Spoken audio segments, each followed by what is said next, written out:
Hello everyone, welcome back to my channel. So today we will see about the importance of normal distribution. कुछ distribution थे जिनके बारे में हम लोगों ने लास्ट टाइम डिस्कस किया था वीडियो में। तो उसमें मैंने आपको बताया था like binomial distribution and Poisson distribution जो होता है उसको हम लोग नॉर्मल डिस्ट्रीब्यूशन की तरफ अप्रॉक्सीमेट कर सकते हैं या फिर नॉर्मल डिस्ट्रीब्यूशन की ओर टेंड करा सकते हैं कुछ लिमिटेशंस लगाने के बाद। तो यहाँ पे इंपॉर्टेंस जो बताई गई है नॉर्मल डिस्ट्रीब्यूशन की उसमें यही बताया गया है कि कुछ हमारे डिस्ट्रीब्यूशन ऐसे होते हैं like binomial distribution, Poisson distribution, hypergeometric distribution. तो इनमें अगर हम कुछ लिमिटेशंस लगा दें तो ये डिस्ट्रीब्यूशंस हमारे नॉर्मल डिस्ट्रीब्यूशन की ओर टेंड करने लगते हैं। तो एक ये हो गई प्रॉपर्टी कि हम कुछ इस तरह के डिस्ट्रीब्यूशन है अगर उन पे लिमिटेशंस लगा दें तो वो नॉर्मल डिस्ट्रीब्यूशन की ओर टेंड कर जाएंगे। अब ऐसे ही हमारे कुछ डिस्ट्रीब्यूशंस और होते हैं जिनको हम लोग बोलते हैं सैम्पलिंग डिस्ट्रीब्यूशन। तो सैम्पलिंग डिस्ट्रीब्यूशन भी है, अगर हम इनमें भी कुछ किसी तरह की लिमिटेशंस लगा दें तो ये डिस्ट्रीब्यूशंस भी हमारे टेंड करेंगे नॉर्मल डिस्ट्रीब्यूशन की ओर। तो जनरली जो लिमिटेशंस होते हैं वो ये होते हैं कि अगर हम लोग लार्ज सैंपल ले लें तो ये जो डिस्ट्रीब्यूशंस होते हैं ये हमारे नॉर्मैलिटी की ओर टेंड करने लगते हैं। ना इसकी सेकंड प्रॉपर्टी हम लोग ये कह सकते हैं कि अगर मान लीजिए आपका कोई भी वेरिएबल x है जो कि नॉर्मल की ओर टेंड नहीं कर रहा है बट फिर भी हम इस पे अगर कुछ अप्रोक्सीमेशन अप्लाई कर दें तो ये जो है ये नॉर्मल डिस्ट्रीब्यूशन की ओर टेंड कर जाएगा।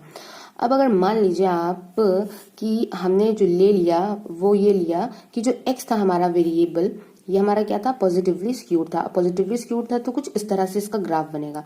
बट अगर हम इसके ऊपर अंडर रूट लगाते हैं that means under root X तो ऑब्वियसली इसकी वैल्यू जो है वो क्या हो जाएगी, कुछ हद तक कम हो जाएगी। तो ये हम लोग कह सकते हैं कि कुछ अप्रोक्सीमेशंस लगा के हम लोग इसको जो है नॉर्मैलिटी की ओर टेंड करा सकते हैं। बिकॉज अगर आपसे मैं बोलूँ एक्स की वैल्यू है 25, अगर हम इस पे ये अप्रोक्सीमेशन लगा देते हैं तो देखिए x की वैल्यू हो जाती है 5।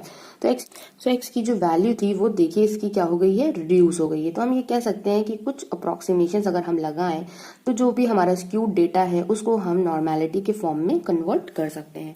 तो ये हो जाती है इसकी सेकेंड प्रॉपर्टी। अब देखिए इसकी जो थर्ड प्रॉपर्टी है वो आपको काम आएगी लार्ज सैंपल थ्योरी में। लार्ज सैंपल थ्योरी पूरी ही इसी ही प्रॉपर्टी पे बेस्ड है। अब देखिए वो ये हो सकती है कि अगर मान लें कि x हमारा कोई भी रैंडम वेरिएबल है जो कि normal with mean mu and variance sigma square को फॉलो करता है तो हम लोग ये कह सकते हैं कि जो x की वैल्यू है वो लाइक करेगी म्यू -3 सिग्मा से लेकर म्यू +3 सिग्मा के बीच में। तो इसको हम लोग किस फॉर्म में लिख सकते हैं, प्रोबेबिलिटी -3 z <3। अब देखिए इसको हमने स्टैंडर्ड नॉर्मल वेरिएट में कन्वर्ट कर लिया और ये मैं आपको बता चुकी हूँ इससे पहले वाली वीडियो में। तो स्टैंडर्ड नॉर्मल वेरिएट में हम इसको कन्वर्ट कर चुके हैं।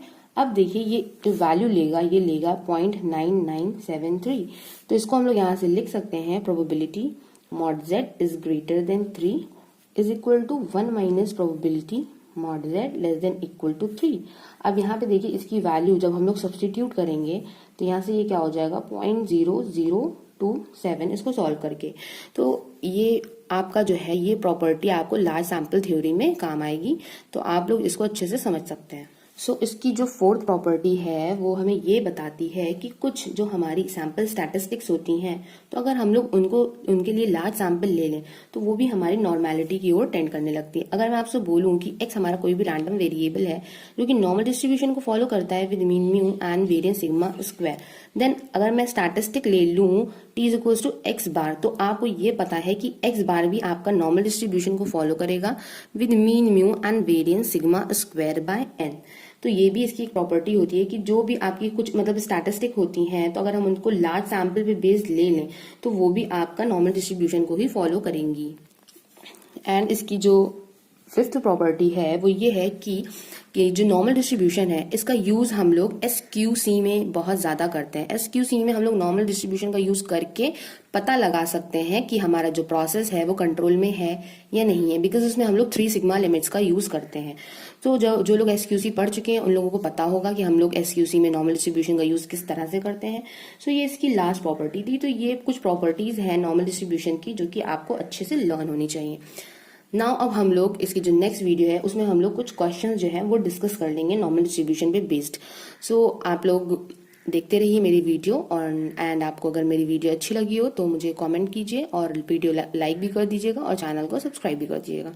Thank you for watching my video. Have a nice day.